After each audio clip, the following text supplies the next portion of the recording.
Well, hi everyone, welcome back. If you don't know me, my name is Raven from the blog, the channel, the Pinterest, Instagram, DIY Raven, all the same name. So, I've been trying to tell myself I'm going to do this every week, one video a week. But I did miss last Friday, but last Friday was my birthday. I went to Houston to visit some family and a few friends.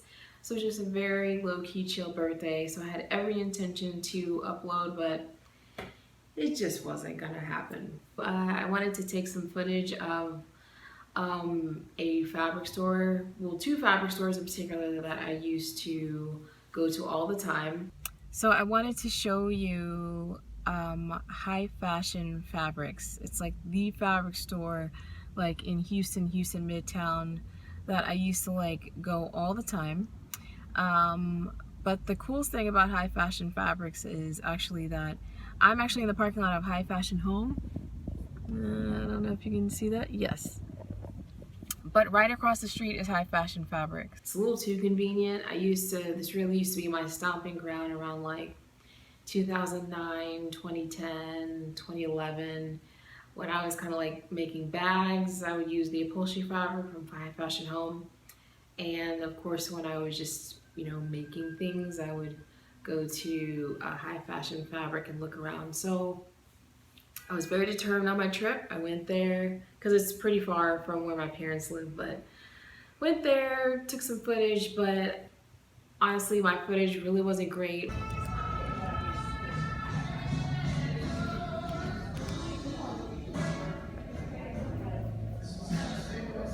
One, because in High Fashion Home, they actually have really limited the amount of upholstery fabrics that they have these days. So they have 4 floors.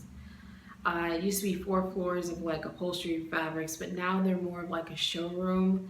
So they have like furniture and home things, which makes sense. But it was a little bit of a bummer for me because I just wanted to really take footage of like all the wonderful home decor fabrics that they had. They just used to have this really huge varieties, but it's now just limited to the first floor.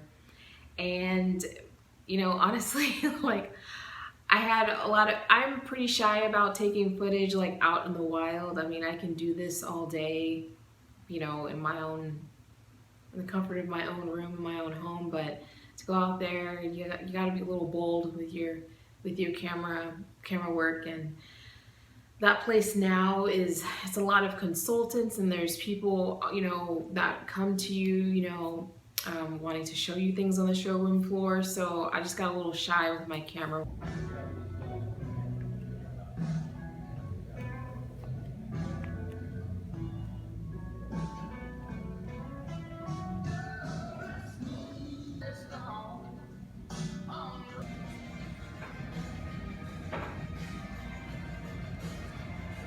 So as a consequence, you didn't really see much. And then when I went across the street to High Fashion Fabrics, which is actually where I would usually go because I was more interested in clothing fabrics than making bags and stuff. I was a little more free about taking some footage.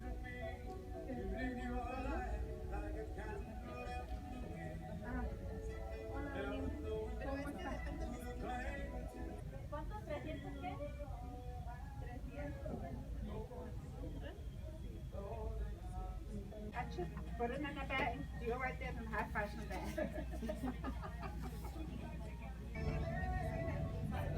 But even then, it just wasn't great. One, because actually of all times, I'm usually always in the mood to get fabric, but I was not in the mood to buy any fabrics. I think mostly just because I was hangry. I think I'd only had pineapple that morning, and it was like 6 in the evening, and I was waiting to meet up with some friends at 7. So I was just trying to be strong, and it just really showed in my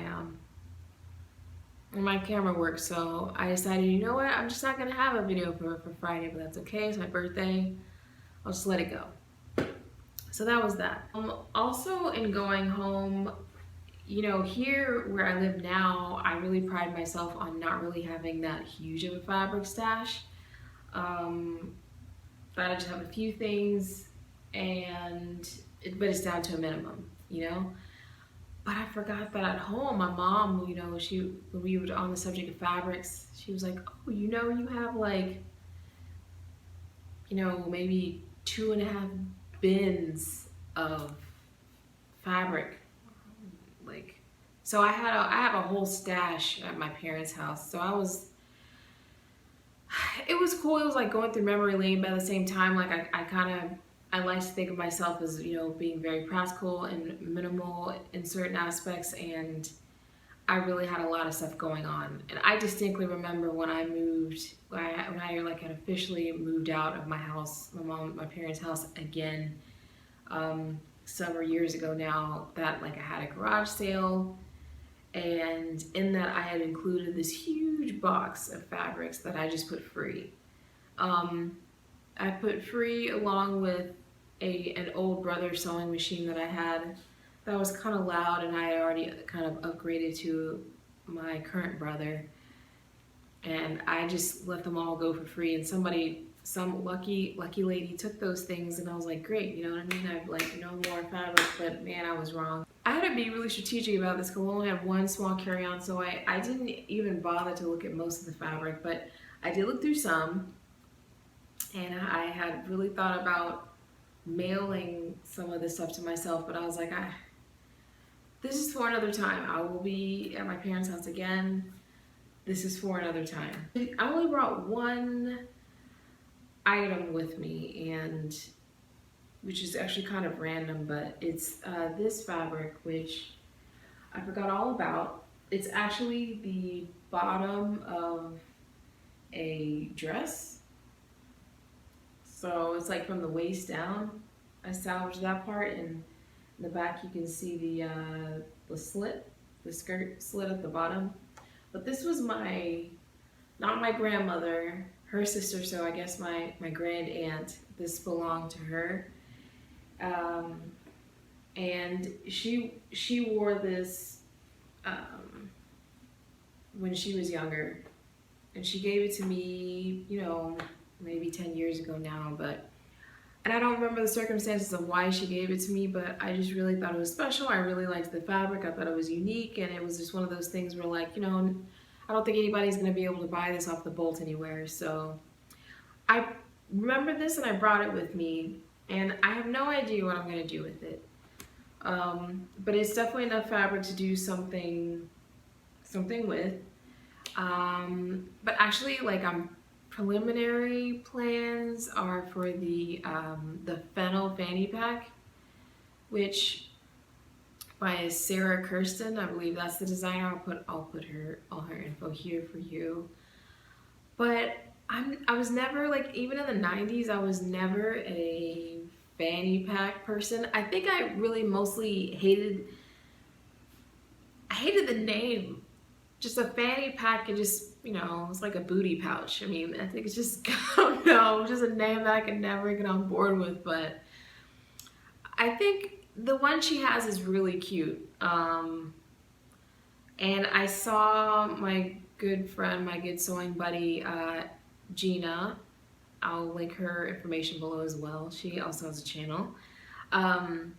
She made some really cute ones, and I was like, you know what? And honestly, if you look at the hashtag, they really have a lot of cute ones. It's like the perfect size. It's not that. It's like a more modern shape. I don't know. Fanny packs they just look dated to me, even when they first came out. It just reminds me of somebody with, like, wearing a visor and some mom shorts, you know, and like I don't know, maybe like a tropical button down. Like, I think of Florida. I think of, like, going to SeaWorld or Astroworld or any of those, like, those parks that you're going to be out all day. But I mean, granted, they are useful. I see the use in them. They don't look terrible. It's just, I don't know. I mean, sometimes I think when you lived through whatever era that's like cycling back, you're just like, oh, you know what I mean? I did that once. I like chokers, scrunchies, Doc Martens. There's just certain things that I just probably never need to, like, live through again, and I'm good. But I don't know, this fanny pack thing, it's kind of cute. It's all right. So I don't know.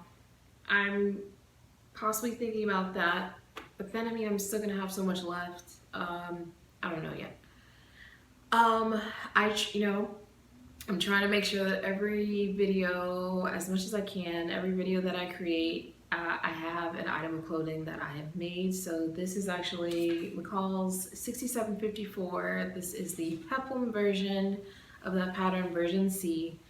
Guess you could maybe call that pattern a TNT because I made it, well, at least twice. I made the dress version for my Halloween costume about 3 years ago. I was olive oil. So, I don't know, it's just one of those tops that I never wear, but I really loved how it turned out with the color blocking. And I don't know, I think doing these videos kind of reminds me of like, why don't I wear that? So that's that. I guess as a consequence of being gone like all last week and then really kind of playing catch up this week, I just really haven't been on my sewing game. But I have thought about some of the things that I had planned to do for summer, and I just don't know if I'm, sometimes you look back at things and you're like, I don't know what I don't know what I was thinking, but like, I don't even know if I'm that person anymore right now. Like, I remember I was so excited about this. When I saw this, I just fell in love with it. It's Loud and Proud. It's a tangerine.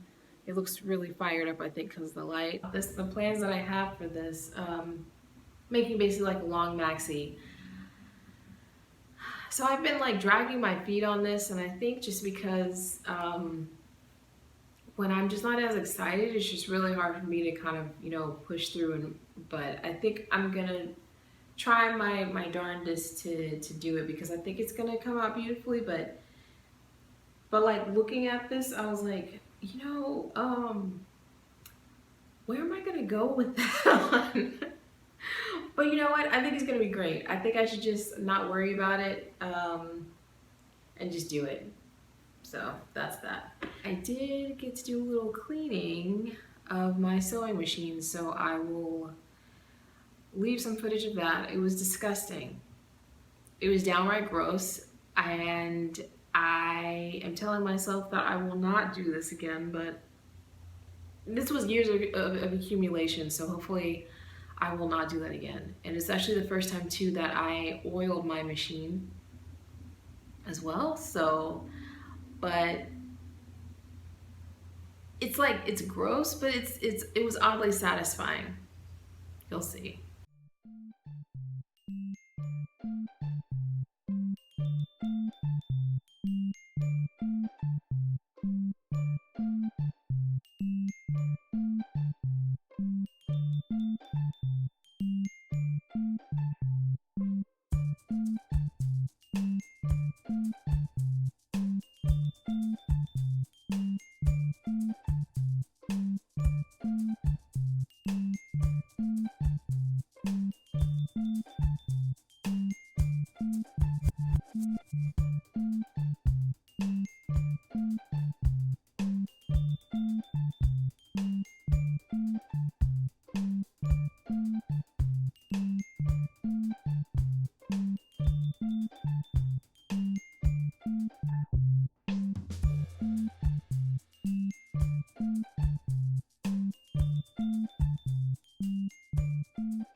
So kind of gross, right? But again, oddly satisfying. So now she's all cleaned up and ready to go. So now I kind of have no more excuses to not be doing any sewing this coming week. But anyways, you guys, as usual, it was fun. Hope you had a good time, and I will see you next week, and happy sewing. Bye.